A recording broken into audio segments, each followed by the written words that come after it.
ایک ایسی زبان جو پہلی بار سننے والے کو لگے جیسے سامنے والا جنگ لڑنے آیا ہو۔ ایک ایسا قبیلہ جس کے بارے میں انگریز تاریخ دانوں نے لکھا کہ انہیں گولی ماری جا سکتی ہے لیکن ان کو جھکایا نہیں جا سکتا۔ تاریخ کے صفحات پر آپ نے بہت سے جنگجوؤں کے قصے سنے ہوں گے، لیکن آج ہم بات کریں گے برِ صغیر کے ان راجپوتوں کی جنہیں دنیا رانگڑ کہتی ہے اور پاکستان میں انہیں راؤ اور رانے کے نام سے جانا جاتا ہے۔ سب سے پہلے یہ سمجھنا ضروری ہے کہ رانگڑ کوئی الگ سے پیدا ہوئی قوم نہیں بلکہ یہ راجپوتوں کے سب سے اعلیٰ اور جنگجو قبیلے کا ایک لقب تھا۔ تاریخ دانوں کی ایک بڑی کثیر تعداد کا ماننا ہے کہ یہ لفظ رن گڑھ سے نکلا ہے۔ رن یعنی میدان جنگ اور گڑھ یعنی قلعہ،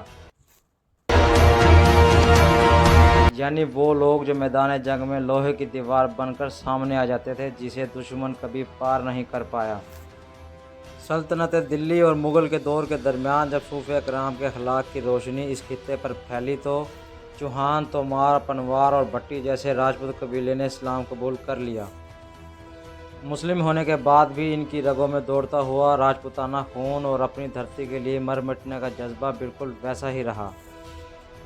اگر ہم ان کے اصل وطن کی بات کریں تو تقسیم سے پہلے ان کا مرکز ہریانہ تھا۔ روہتک، حصار، کرنال، گڑگاؤں اور سرسا کے ضلع جہاں ان رانگڑ راجپوتوں کی جائیدادیں اور چودراہٹ قائم تھی۔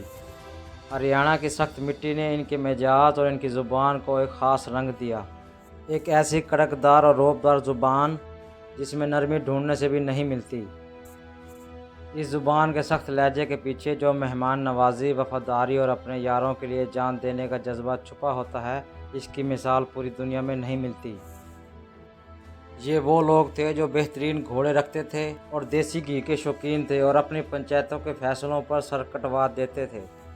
1857 میں جب برِ صغیر کے غیرت مندوں نے انگریز سرکار کے خلاف بغاوت کا علم بلند کیا تو ہریانہ کے یہ رانگڑ راجپوت مغل بادشاہ بہادر شاہ ظفر کی پکار پر لبیک کہتے ہوئے میدان جنگ میں اتر آئے۔ انہوں نے انگریزوں کی سپلائی لائنز کاٹ دی اور روہتک، حصار سے برٹش راج کا نام و نشان مٹا دیا۔ انگریزوں کی سرکاری دستاویزات گواہ ہیں۔ انہوں نے اپنی کتابوں میں لکھا کہ رانگڑ راجپوتوں کی بغاوت کو کچلنا ہماری فوج کے لیے سب سے بڑا چیلنج بن چکا تھا کیونکہ یہ لوگ مرنا جانتے ہیں پر ہتھیار ڈالنا نہیں۔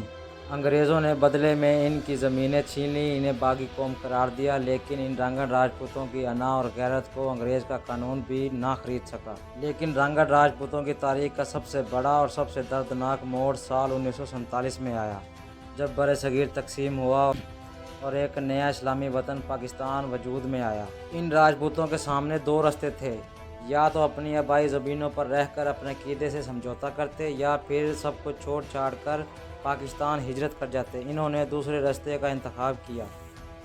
ان کے صدیوں پرانے محل، ان کی زرخیز زمینیں اور ان کے بزرگوں کی قبریں پیچھے چھوٹ گئی۔